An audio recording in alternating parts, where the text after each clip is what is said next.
યત્સંકલ્પાત પતિતપનો વાતે વાત સમીંદ વહ નિર્ધત્ત ધરણિરુદતિ લંગતે નેવ વેલામ સોયં શ્રીમાન નિખિલ જગતામ અંતરાત્માવતીર્ણો ધર્મં રક્ષन् દિશતુ કુશલં સ્વામિનારાયણો નઃ. શ્રી સ્વામિનારાયણ ભગવાનની જય. અક્ષર પુરુષોત્તમ મહારાજની જય. પ્રમુખ સ્વામી મહારાજની જય. મહંત સ્વામી મહારાજની જય. સુરત સંધામ મહોત્સવની જય. હમણાં આપણે ધૂન પ્રાર્થના અને કીર્તન સાંભળ્યા. એની અંદર આવી જ બધી ઉપદેશની વાતો હોય છે. અને ઉપદેશની વાતો શા માટે કરવામાં આવે છે? કારણ કે માણસ માત્રના એની અંદર એવી દૃઢતા થઈ ગઈ છે કે ગમે એટલું કહીએ ને છતાં પણ એને ભગવાનનું ભજન કરવાનું મન થતું નથી. ને ભગવાનનું ભજન નથી મન કરવાનું થતું, એની પાછળનું પણ એક રહસ્ય છુપાયેલું છે, જે રહસ્ય આપણે પાછળથી ઉદ્ઘોષિત કરીશું. પરંતુ માણસ માત્રને ગમે એટલું તમે કીધા કરો, ગમે એટલું, એટલે તો સંતો કવિઓ વારંવાર કે તમે ભાવે ભજીલો ભગવાન જીવન થોડું તમે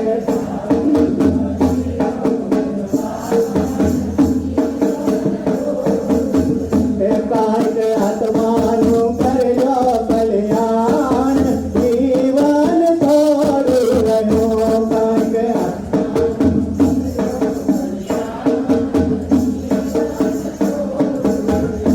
તમે ભાવે ભજીલો ભગવાન જીવન થોડું તમે.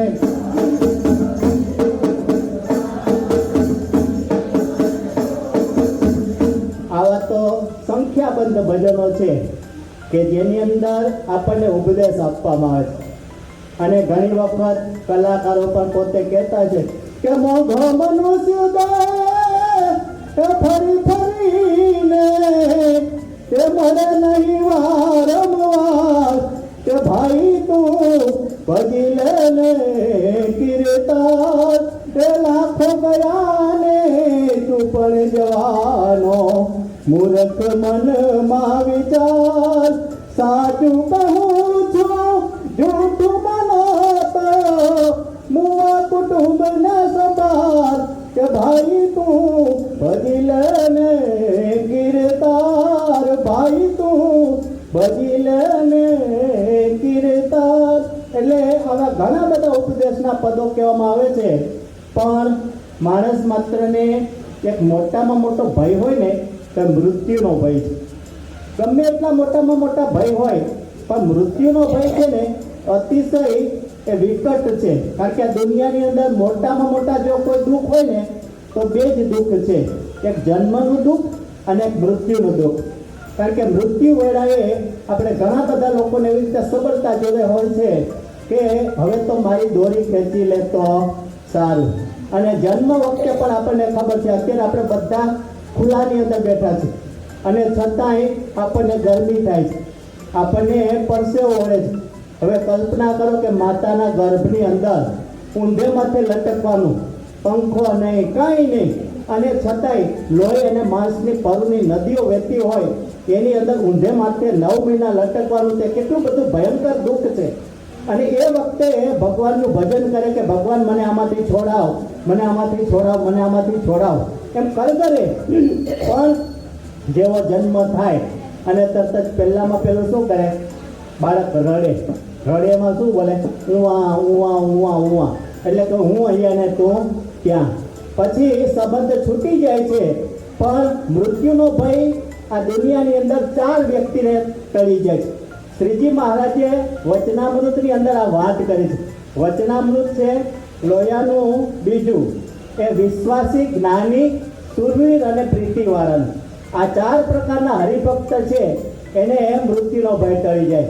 બાકી દુનિયાની અંદર બધાને, કે પછી રાજા સિકંદર હોય કે ગમે તે હોય, કે બધાને મૃત્યુનો ભય છે. પણ મૃત્યુ કોઈને છોડતું નથી, એ પણ હકીકત છે.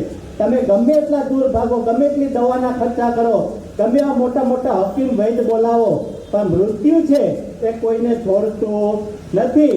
તો આ વચનામૃતની અંદર આપણને શ્રીજી મહારાજ જે વાત કરે છે એ આપણે પહેલા સાંભળીએ. સ્વામિનારાયણ રે સ્વામિનારાયણ રે વચનામૃત રોયા પ્રકરણનું બીજું, વિશ્વાસી જ્ઞાની સુરવીર અને પ્રીતિવાળાનું. સ્વામિનારાયણ રે સંવત 1877 કાર્તક એકાદશીને દિવસ સ્વામી શ્રી સહજાનંદજી મહારાજ ગામ શ્રી રોહતયા મધ્યે સુરા ભક્તના દરબારમાં દક્ષિણાદે મુખારવિંદે ઢોલિયા પર બિરાજમાન હતા. અને રાતા કિનખાપનો સુરવળ પહેર્યો હતો ને નરનારાયણ નામે અંકિતેઓ જે કાળો કિનખાપ તેની ડગલી પહેરી હતી અને માથે પુરાણપુરી આસમાની રંગનો ફેટો સોનેરી તારના ફરતા છેડાનો બાંધ્યો હતો. અને પોતાના મુખારવિંદની આગળ દેશના હરિભક્તની સભા ભરાઈને બેઠી હતી. પછી કીર્તનની સમાપ્તિ થઈ ત્યારે શ્રીજી મહારાજ બોલ્યા છે, સર્વે પરમહંસ સાંભળો, હું તમને એક પ્રશ્ન પૂછું છું. ત્યારે મુનિ બોલ્યા છે, મહારાજ પૂછો. પછી શ્રીજી મહારાજ બોલ્યા છે, આ સત્સંગમાં હરિભક્તને ક્યારે મૃત્યુનો ભય ટળી જાય અને દેહ છતે જ પોતાનું કલ્યાણ મનાઈ જાય. જો આ દુનિયાની અંદર આપણે આવ્યા છીએ તો ધંધો કરીએ, નોકરી કરીએ, કમાઈએ, ખેતી કરીએ, બધું જ કરવાનું છે. પણ અંતિમ લક્ષ્ય શું છે? તો ગુણાતીતાનંદ સ્વામી કે આપણે તો અક્ષરધામમાં જવું છે, એવો એક સંકલ્પ રાખવો. આપણને ધ્યેય બાંધી દીધું છે, પણ છતાંય આપણને ધ્યેય છે ને મગજની અંદર ફિટ નથી થતું ને. મહંસાઈ મહારાજ કે તમને મળી તો ગયા છે, પ્રાપ્તિ તો થઈ છે, પણ પ્રતીતિ આવતી નથી કે આના વખતે જ મારું કલ્યાણ છે. જો પ્રતીતિ આવી જાય ને તો પછી પૂર્ણ કામ પણ મનાય. તો અહીંયા શ્રીજી મહારાજ કહે છે, આ 4 પ્રકારના જે હરિભક્ત છે એને મૃત્યુનો ભય ટળી જાય.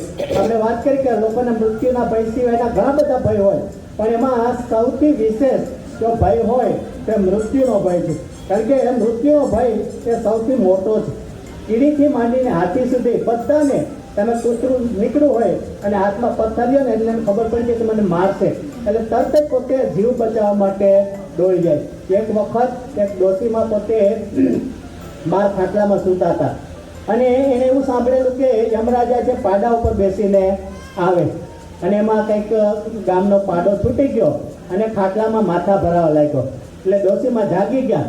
એને એમ લાગ્યું કે આ તો યમરાજા આવ્યા. એટલે એને શું કીધું કે માંદાનો ખાટલો તો અંદર છે. પોતાનો દીકરો નાનો હતો એને પોતે લઈ જાય તો વાંધો નથી, પણ પોતાને એ જવું નથી. એટલે ગુણાતીતાનંદ સ્વામી કે સૌથી વાલું શું હશે? અને પોતે એનો જવાબ આપે છે કે અમને તો દેહ જણાય. દેહ છે ને એનું લાલન પાલન, એનું ભરણ પોષણ, એને બરાબર વ્યવસ્થિત રાખવામાં આપણો સમય જાય છે. પણ જીવને કેવી રીતે સારો કરવો ને, આત્માને કેવી રીતે સારો કરવો ને, એના માટે કોઈ ધ્યાન આપતું નથી. એટલે ગુણાતીતાનંદ સ્વામી પણ એક બીજી વાતની અંદર કહે છે કે જ્યાંથી અચાનક ઉછાળા ભરવા પડે એને માટે ઉદ્યમ, અને જ્યાં કાયમી રહેવાનું છે એને માટે ઉદ્યમ નહીં, એ જ મોટામાં મોટી મૂર્ખતા છે. તો આપણે બધા આ રીતે કાર્ય કરી રહ્યા છીએ કે આપણે ખબર છે કે કોઈ રહેવાના નથી. આજથી 100 વર્ષ પહેલાના કોઈ વૃદ્ધ હોય અને કદાચ એને 100 વીઘા જમીન હોય કે જ્યારે દેહ મૂકે ત્યારે ખેતરમાંથી એક પણ ઢેફું સાથે લઈ જતા નથી. બધાને જ ખબર છે કે હાથનો મેલ છે, અહીં જ મૂકી જવાનું છે, પણ છતાંય વચ્ચેની બધી મગજમારી છે ને એટલે આપણને આ છૂટતું નથી. આપણને ખબર છે કે 7/7/2007 એટલે 7/7/7 સાંજે 7 વાગે 7 મિનિટે અને 7 સેકન્ડે ડેમ તૂટવાનો છે અને આખું સુરત તણાઈ જવાનું, મળી જવાનું, એવી એક અફવા આવેલી. અને એ વખતે બધા એકદમ નજીક આવી ગયા. કોઈને ત્યાં ઘઉં ન હોય તો ઘઉં આપી દે, તેલ ન હોય તો તેલ આપી દે. ખબર હતી કે 2 કલાક પછી મરી જ જવાના છીએ. તો બધાએ સારા ભોજન કરીને આજુબાજુ બધાને જમાડ્યા. અને પછી આ તો અફવાથી કંઈ થયું નહીં. તો બીજે દિવસે શું ચાલુ થયું? પાછા તેલના ડબ્બાની ઉઘરાણી થઈ, ઘઉંના કટ્ટાની ઉઘરાણી થઈ, બધું ચાલુ થઈ ગયું. કારણ કે આપણને ખબરવાનું છે કે મરવાના નથી ને, એટલે આ બધી મગજમારી છે. પણ શ્રીજી મહારાજ કે અમને તો સતત એવું અનુસંધાન રહે છે કે આ ઘડીએ અને આ ક્ષણે મરવું છે, એવું સતત અનુસંધાન હોય ને તો કોઈના ગળા આપણે કાપીએ નહીં, કોઈને કૂવામાં બોલતારીને દોરડું કાપી નાખીએ નહીં, આવું કાંઈ કરીએ નહીં. પણ આપણને ખબર છે કે હું તો જીવવાનો. પાંડવોના વખતની અંદરનો પ્રસંગ છે મહાભારતનો, જ્યારે પાંડવો પોતે વનની અંદર ગયા અને ખૂબ ઊંડે સુધી ઉતરી ગયા અને ઘણો બધો સમય થયો પણ કે પાણી ન મળ્યું. એટલે કુંતા માતાને તરસ લાગેલી. એટલે કુંતા માતાને કીધું કે મને કોઈ પાણી ભરી આવો. એટલે યુધિષ્ઠિર રાજાએ ભીમને કીધું કે ભીમ તું તપાસ કર કે આજુબાજુમાં પાણી દેખાય છે. એટલે ભીમ છે ને ઝાડ ઉપર ચડે છે અને જુએ છે તો એક બાજુ પંખીનો અવાજ સંભળાયો અને એને આધારે એને અનુમાન કર્યું કે જ્યાં પંખી કલરવ કરતા હોય ત્યાં આજુબાજુમાં ક્યાંક પાણી હોય. એટલે એ પોતે એ બાજુ પોતે એક વાસણ લઈ અને પાણી ભરવા માટે જાય અને પાણી ભરવા જાય છે. સુંદર મજાનું તળાવ જોયું અને પોતાને પણ તરસ લાગી હતી, એની માતાને તરસ લાગી હતી. પણ માણસ માત્ર છે ને એ સ્વાર્થી છે, એટલે પહેલાં પોતે પાણી પી લે અને પછી માતા માટે લઈ જાય એવા નિર્ણય સાથે એ પોતે પાણી ડબોળવા માટે અંદર વાંકો વળે છે. એ વખતે અવાજ આવે છે કે ઊભો રહે, મારા પ્રશ્નનો જવાબ આપ, પછી તું પાણી ભરજે. પણ ભીમને પોતાની શક્તિનો અભિમાન હતું. આપણને પૈસાનું અભિમાન હોય, સત્તાનું અભિમાન હોય, ઘણું બધું અભિમાન હોય, રૂપનું અભિમાન હોય. એ અભિમાનની અંદર આપણે અટંટ રહેતા હોઈએ અને ભગવાન કે સંત જ્યારે આપણને પૂછે ને ત્યારે આપણે યોગ્ય ઉત્તર ના આપતા હોય. એમ ભીમે પણ ઉત્તર ના આપ્યો અને પાણી ભરવા માટે પોતાનું વાસણ છે એ પાણીની અંદર બોળ્યું અને એ જ વખતે ત્યાં મૂર્છિત થઈ અને પડી ગયો. ઘણો બધો સમય લાગ્યો. ભીમ પોતે પાણી ભરીને નથી આવતા.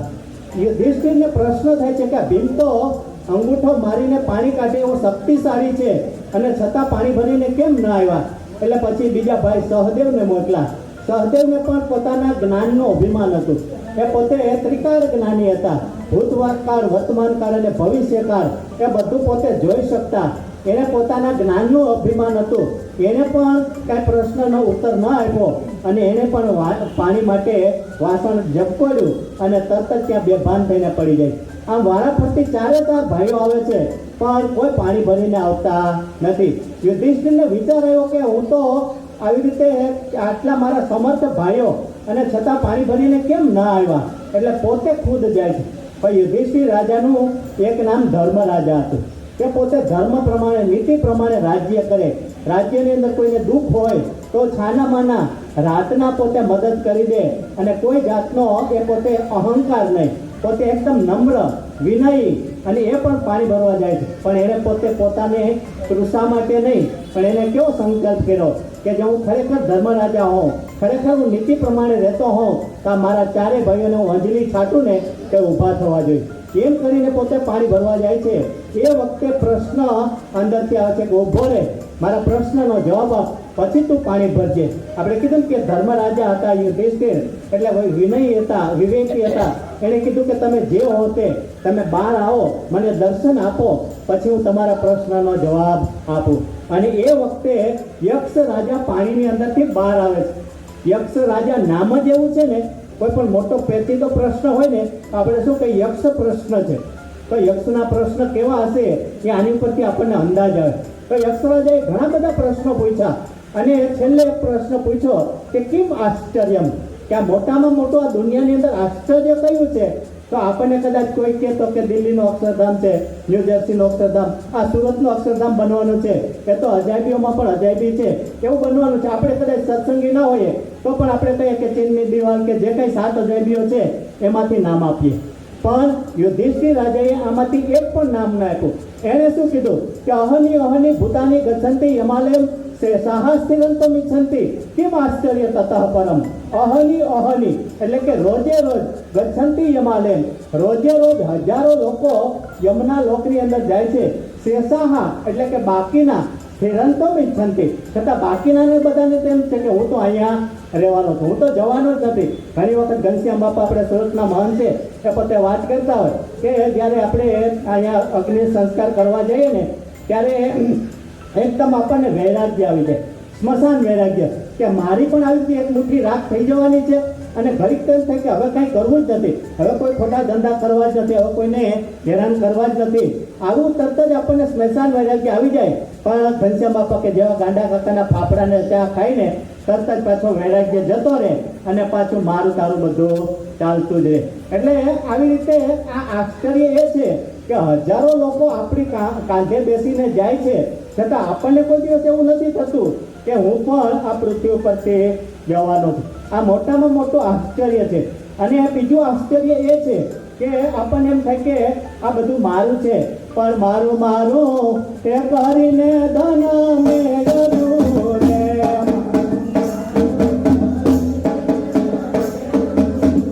એ મારો મારો કરીને ધન મેળવ્યું રે.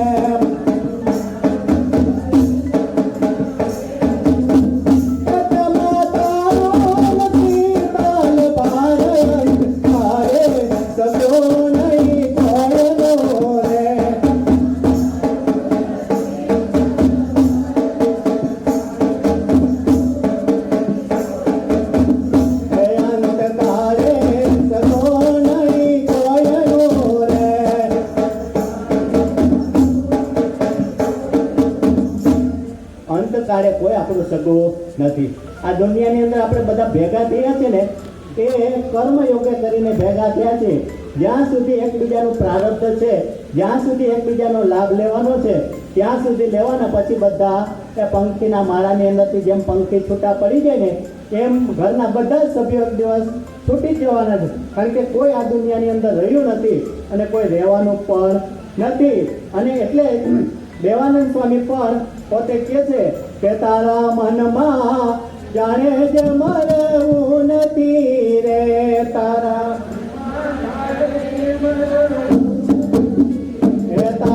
મનમાં જાણે જ મરવું નથી રે.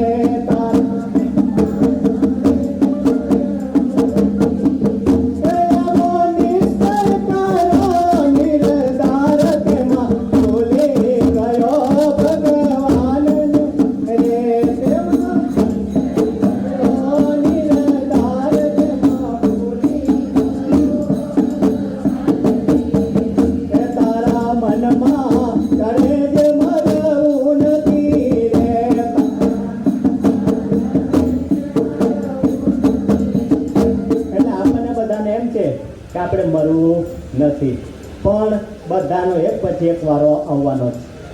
જેમ આપણે રેલવે સ્ટેશને જઈએ ટિકિટ બુક કરાવવા માટે, અને આપણી આગળ 100 જણા ઊભા હોય અને એમાંથી 10 જણાને ટિકિટ મળી જાય તો આપણો કેટલા નંબર થઈ જાય? 90માં નંબર થાય કે નહીં? બીજા 10 જતા રહે તો 80. એમાં વિજયનગરમાંથી એક વ્યક્તિ જાય તો આપણે સમજવાનું કે આપણો એક નંબર આગળ આવ્યો. આપણે નક્કી જ રાખવાનું છે કે જવાનું છે. આ પૃથ્વી પર કોઈ અમરપટ્ટો લખાવીને આવ્યો નથી. આજે એકનો વારો, બીજે દિવસે બીજાનો વારો, ત્રીજે દિવસે ત્રીજાનો વારો, એમ હકીકત આવ્યા જ કરવાની. કારણ કે મૃત્યુ નિશ્ચિત છે. એટલે કૃષ્ણ ભગવાન પણ ગીતાની અંદર અર્જુનને કહે છે કે જાતસ્ય હિ ધ્રુવ મૃત્યુ, કે જન્મે છે એનું મૃત્યુ નિશ્ચિત છે. જે જન્મે એને એમ જવાનું છે.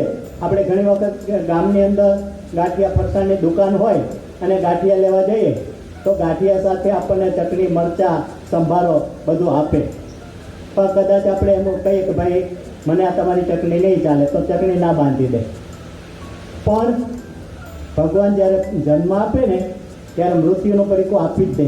તમે એમ ના કહી શકો કે મારે મૃત્યુનું પડીકું નથી લેવું, એ લેવું જ પડે ફરજિયાત.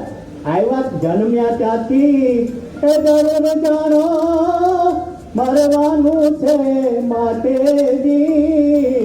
આવ્યા ત્યારે શું લાવ્યા ને શું લઈ જાઉં સાથેજી. એક જન્મે ને એક મરે છે, નથી કોઈ સ્થિર રેવાજી. એટલે એક પછી એક જેમ ફૂલ ફરે અને બીજું ફૂલ આવે, એક માણસ મરે ને બીજું જન્મે, એ સતત ચાલતું રહેવાનું જ છે. એટલે આ કેવું છે, પ્રેમાનંદ સ્વામી કે ગમે ત્યાં તમે જાઓ આ તમને મૃત્યુ છોડવાનું નથી. એટલે પોતે કહે છે કે ચપેટા કાલકા જૈસા, જપેટા બાજકા એસા, કડાકા ગાજકા સાનો, સડાકા બીજુરી માનો, અચાનક પકડી લે આઈ, મનોરથ રહે મનમાં. ગમે ત્યાં તમે જાઓ, ગમે તે પૃથ્વીના તળની અંદર સંતાઈ જાઓ, તો મૃત્યુ તમને છોડવાનું નથી, નથી ને નથી. એ નિશ્ચિત જ છે, એ આવશે જ. અને દેવાનંદ સ્વામી કહે છે કે તારે માથે કે નગારા વાગે મોતના રે.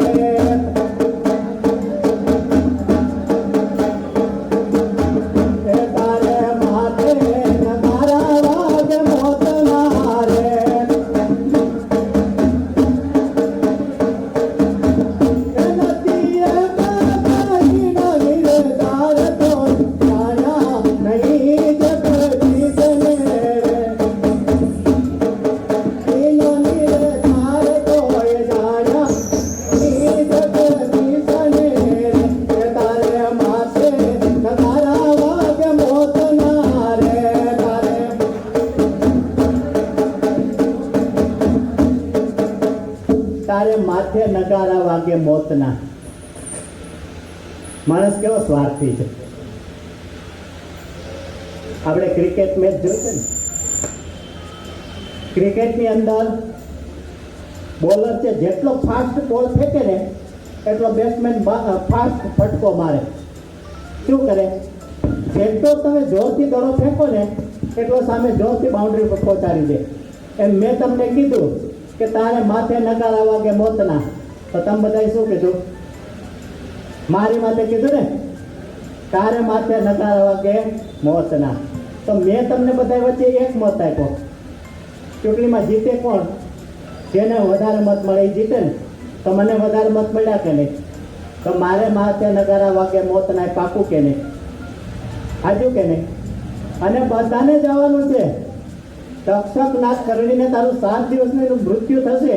એ પરીક્ષિત રાજાએ તો કીધું, ભાઈ બેઠા ને બધાને 7 દિવસમાં મરવાનું છે.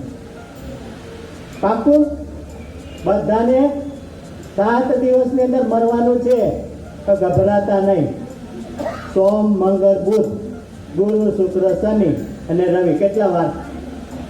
7 દિવસમાંથી એક દિવસ તો પાકો કે નહીં? તો 7 દિવસમાં બધાએ મરવાનું જ છે. એટલે એ પરીક્ષિત રાજાને તો કીધું, આપણને કીધું નથી, પણ આપણે પણ નક્કી રાખવાનું કે મારે પણ ગમે ત્યારે ઉપડી જવાનું. કદાચ કથા કરતા કરતા નીકળી જવું પડે. આમાં કઈ નક્કી કરવું હોય કે ક્યારે જવાનું. આમાં કોઈ એક્સપાયરી ડેટ આવતી જ નથી. બીજી બધી વસ્તુમાં આવે, પણ આ માણસને કોઈ એક્સપાયરી ડેટ હોતી નથી. એટલે આપણે કોઈ દિવસ આ જન્મ મળ્યો છે ને એને એળે ન જવા દેવો. કારણ કે નહીંતર આપણે અભિમાનની અંદર એ બધું આપણે ગુમાવી દેતા હોય છે.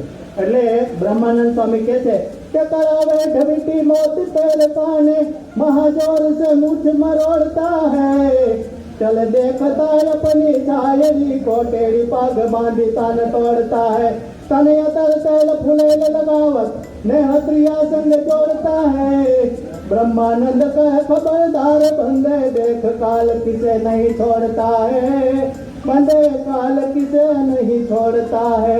એટલે ગમે એવી બુદ્ધ મળતા હોય, ગમે એવો અભિમાન હોય, ગમે એવો ગર્વ હોય, ગમે એવો પૈસો હોય, ગમે એવી સત્તા હોય, પણ આ મૃત્યુ છે એ કોઈને છોડતું નથી. અને એટલે કબીરદાસ કહે છે કે ફૂલિયા ફાલિયા ક્યાં ફિરતે હો ક્યાં બદલાવત અંગા એક પલક में फना हो जाएगा जैसा रंग पतंगा.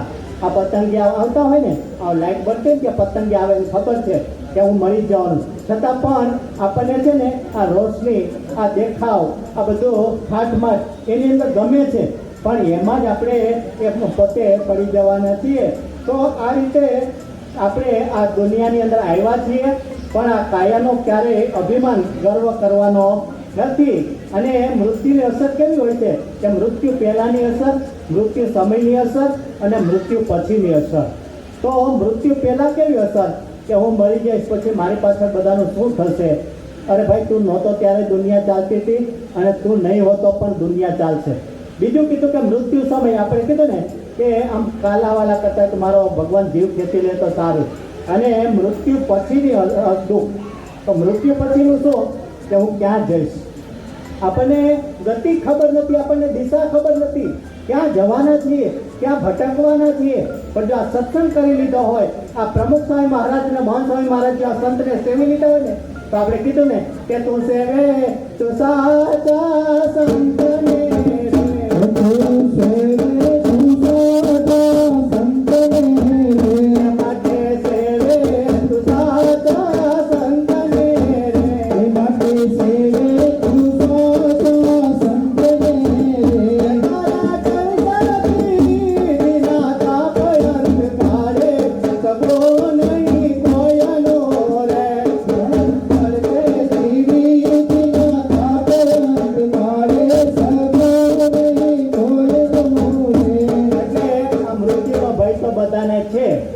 શ્રીજી મહારાજે કીધું કે વિશ્વાસી, જ્ઞાની, સુરવીર અને પ્રીતિવાળો આ 4 પ્રકારના જે મનુષ્ય છે એને મૃત્યુનો ભય ટળી જાય. તો વિશ્વાસી એટલે કેવો કે મને જે ભગવાનને મને જે સંત મળ્યા છે એ નક્કી મારું કલ્યાણ કરશે. આવો જો વિશ્વાસ હોય, કારણ કે આ દુનિયાની અંદર વિશ્વાસે વાર જાય. આપણે હીરાના ધંધાની અંદર મોટા ભાગના સંકળાયેલા છે, પડીકા આપે ત્યારે બિલ આપે છે પાકા કોઈ? વિશ્વાસે બધું હાલે છે. તો આ વિશ્વાસે જો વાણ ચાલી જતા હોય તો વિશ્વાસે આપણું જીવન પણ એ ભગવાન છે પાર કરતા હોય છે. એટલે આપણે તો ભગવાનને કહેવાનું કે છોડી મેં તો જીવન નૈયા તારે સારે, છોડી મેં તો જીવન નૈયા તારે સારે, તારે સહારે ને લઈ જા કિનારે, લઈ જા કિનારે, છોડી મેં તો જીવન નૈયા તારે સહારે, છોડી મેં તો જીવન નૈયા તારે સહારે. ભગવાનને સંતને આપણો એ સહારો આપી દેવાનો, એને આપણો નાવનું સુકાન સોંપી દેવાનું. હમણાં જંજરીની ગઈ એ વખતે ઘણા બધા સ્ટેટસ મૂકેલા કે અમારી નૈયા પાર કરજો, અમારે નૈયા પાર કરજો, પણ એ તો સમય જ રમે, પછી પાછું ભૂલાઈ જાય. જ્યારે વ્યવહારની અંદર સંસારની અંદર પડી જાય ને ત્યારે બધું ભૂલાઈ જતું હોય છે. તો આવા જે વિશ્વાસી ભક્ત હોય એને મૃત્યુનો ભય ટળી જાય. આ દુનિયાની અંદર પણ આપણને વાણંદ ઉપર ભરોસો છે કે નહીં? આપણને ખબર છે કે આપણા વાળ જ કાપશે, આપણું ગળું નહીં કાપે. આપણને ડ્રાઈવર ઉપર વિશ્વાસ છે કે આપણે જ્યાં જવાનું છે ને એ જગ્યાએ પહોંચાડશે, કે આપણને ખાડાની અંદર લઈ જશે નહીં. તો બધા લોકો ઉપર, પાયલોટ ઉપર વિશ્વાસ. ભલે ક્રેશ થયું પણ છતાં હજી ક્યાંક જવાનું બંધ નથી. ત્યાં ક્રેશ થયું વિમાન અમદાવાદની અંદર, પણ કોઈ જવાનું બંધ કર્યું? એને વિશ્વાસ છે કે પાયલોટ લઈ જશે. એમ આ મનુષ્યને પણ એકબીજાનો વિશ્વાસ છે. તો પ્રત્યેક ભગવાન અને સંતનો નિશ્ચય અને તેના વચનની અંદર પણ વિશ્વાસ એ જરૂર છે. એટલે એ મહારાજ અંત્યના સાથમાં કહે છે કે જે ભગવાનનું પ્રત્યક્ષ પ્રમાણ દ્રઢ આશરો હોય તેને મનમાં એવી બીક ન રાખવી જે રખે હું મરીને ભૂત પ્રેત થાઉં, કે રખે ઇન્દ્રલોકને પામું, કે રખે બ્રહ્મલોકને પામું, એવી આશંકા મનમાં રાખવી નહીં. આપણને સત્સંગ પ્રાપ્ત થયો છે, આપણને એવો સાચો સિદ્ધાંત પ્રાપ્ત થયો છે, આપણને એવી સાચી સંસ્થા પ્રાપ્ત થઈ છે, અને આપણને એવા પરમહંસો જેવા આપણને મોટા મોટા સદગુરુ સંતો પ્રાપ્ત થયા છે. અને પછી જો અણશંકા રહે, જો વિશ્વાસ ના આવે ને તો આપણા જેવો કોઈ બળભાગી કહેવાય નહીં. કારણ કે આપણને આટલું બધું વસ્તુ પ્રાપ્ત થઈ છે અને આપણે જોઈએ છીએ એના કાર્ય જોયા પછી તો વિશ્વાસ આવે કે નહીં, કે જે દુનિયાની અંદર કોઈ ના કરી શકે એવા કાર્યો આજે પ્રમુખ સાહેબ મહારાજને, મહંત સાહેબ મહારાજે કર્યા જ, એ આપણને બધાએ જોયેલા જ. અને છતાંય જો આપણને વિશ્વાસ ના આવે તો આપણે બુદ્ધિશાળી નહીં પણ બુદ્ધુશાળી. મહંત સાહેબ મહારાજ બુદ્ધિશાળી ને બુદ્ધુશાળી બે શબ્દ વાપરે, તો આપણે બુદ્ધુશાળી કહેવાય કે આટલું બધું જોયા પછી પણ આપણને વિશ્વાસ નથી આવતો. જેમ પરમહંસોને કીધું કે તમે અમને કેવા જાણો છો, તો કોઈ કીધું કે અમે કૃષ્ણ જેવા જાણીએ, કોઈ કે રામ જેવા. શ્રીજી મહારાજ કે મૂળાનો ઓડકાર ખાધો પછી માટે ગમે એટલા મિષ્ટાન ખાધા હોય ને તો પણ ઓડકાર તો મૂળાનો જ આવે. એમ અમે અમારા ચરિત્રો તમને દેખાડ્યા છતાં પણ તમને અમારો નિશ્ચય ના થયો, એટલે તમે તો કબૂતરના કબૂતર રહ્યા. એને નથી કીધું પરમહંસોને, પણ આપણને કીધું છે કે તમે તો કબૂતરના કબૂતર રહ્યા. અને કબૂતર એટલે કેવું? ભોળું નહીં પણ બુદ્ધિ વગરનું. એને કંઈ ખબર જ ના પડે. ભોળું તો આપણે પછી સારું લગાડવા માટે ભોળો શબ્દ વાપરીએ છીએ, પણ કબૂતરને કંઈ પેલું ખબર ના પડે કે કાગડો આવીને મારી જાય છે કે કરી જાય, એ તો એને તાનમાં હોય. તો આપણે આવા કબૂતર જેવા કીધા છે, અને આપણને આ વિશ્વાસ આવી જાય તો આપણે કહી શકીએ કે જેને જોઈએ તે આવો મોક્ષ માંગવાર નો રસ્તે, જોઈએ તે મોક્ષ માંગવાર નો રસ્તે, જોઈએ તે આવો મોક્ષ માંગવાર નો રસ્તે, જોઈએ તે જોઈએ તે આવો મોક્ષ માગવા. અહીં તો ખુલ્લો વાવટો મૂકી દીધો છે, જેને આવવું એને છૂટ. એવું નહીં કે બીએપીએસ વાળા જ આવી શકે, બધા જ આવી શકે. ગમે તે ઈષ્ટદેવની અંદર માનતા હો, ગમે તે ભગવાનને માનતા હો, ગમે તે માતાજીને માનતા હો, ગમે ને માનતા હો, પણ તમે જો સાચા ભાવથી ભક્તિ કરશો ને તો એ જ તમને સાચો રસ્તો બતાવશે કે તમે આ જગ્યાએ જાઓ. કારણ કે ગુરુ કોઈ દિવસ આપણને ખોટે રસ્તે ના કરી જાય, એ કોઈ દિવસ આપણને ખોટો રસ્તો ના બતાવે. અમારે ત્યાં બાજુમાં સામપુરા ગામ છે, કામરેજથી આગળ, ત્યાં જગુભાઈ કરીને પટેલ રહે, અને અંબામાના ઉત્તમ ભક્ત, અને પોતે કેવી રીતે એની ભક્તિ કરે કે અંબામાં સાક્ષાત એની સાથે વાતો કરે, અને વાતો કરે. જગુભાઈએ દર્શન દીધા અને કીધું માતાજીએ કે માગ માગ, એ વખતે જોગુભાઈ કીધું કે મારી પાસે બધું જ છે, મારે કંઈ જોતું નથી, મારે મોક્ષ જોઈએ છે. એ વખતે માતાજીએ પોતે અંદરથી બોલ્યા કે મોક્ષ મારી પાસે નથી. અત્યારે વર્તમાન કાળે પ્રમુખ સ્વામી મહારાજ સાંકરીની અંદર બિરાજમાન છે, એની પાસે જ્યાં તને ત્યાં મોક્ષ મળશે. જો આપણે સાચા ભાવથી આપણા ઈષ્ટદેવને ભજન કર્યું હોય ને તો પોતે બતાવશે કે તારે ક્યાં જવાનું. પેલા કુશાલ કાકા અમદાવાદથી ડાકોર કાયમ પૂનમે ચાલતા આવે, એને કીધું કે તારે મોક્ષ જોતો હોય તો યોગીજી મહારાજ ગોંડલની અંદર બિરાજમાન. આવા તો ઘણા બધા ઉદાહરણ છે. ગોરધનભાઈના ભત્રીજા એ પોતે એક પગે ઉભા રહીને શ્રીજી મહારાજ પાસે કીધું કે મને સત્પુરુષ બતાવો. શ્રીજી મહારાજે અંદરથી દર્શન દઈને કીધું કે એવા પ્રાગજી ભક્ત અત્યારે છે, તો પ્રાગજી ભક્તને કોણ સત્પુરુષ માને? જેનું આ સત્સંગની અંદર સૌથી વધારે અપમાન થાય, સૌના માથે કામ કરતા હોય એ પેલા કેમ કે વતું કરે, વાણંદનું કામ કરે, પછી દરજીનું કામ કરે, બધા જ કામ કરે, એને કોણ સત્પુરુષ માને? ફરીથી પાછા એક પગે ઉભા રહીને પેલા કરે પ્રાર્થના કરી, ફરીથી કીધું કે તને મનાયું નહીં. આ ભગતજી મહારાજ એવા સત્પુરુષ છે, એનો આશરો કર. તો પોતે સાચા ભાવથી ભજન ભક્તિ કરે ને તો એને સાચો રસ્તો બતાવી દે. એમ ભલે તમે ગમે ઈષ્ટદેવને માનતા હો, અમે નથી કહેતા કે તમે સ્વામિનારાયણની કંઠી પહેરી, અમે નથી કહેતા કે તમે સ્વામિનારાયણનું ભજન કરો, પણ જ્યાં ભજન કરો છો ત્યાં તો ઊંડા ઉતરો. તમારે પાણી જોતું હોય, ખેડૂત છે બધાને ખબર છે, તમે એક ખેતર હોય અને ખેતરની અંદર 10-10 ફૂટના 10 ખાડા કરો તો પાણી આવે? પાણી ખેડૂતને ખબર હોય. 10-10 ફૂટના તમે કૂવા બનાવો તો પાણી આવે? ના આવે. પણ 10-10 ફૂટ એક જ જગ્યાએ 10 જગ્યાએ કર્યું હોય એને બદલે એક જ જગ્યાએ કરો, 100 ફૂટ કરો તો પાણી આવે કે નહીં?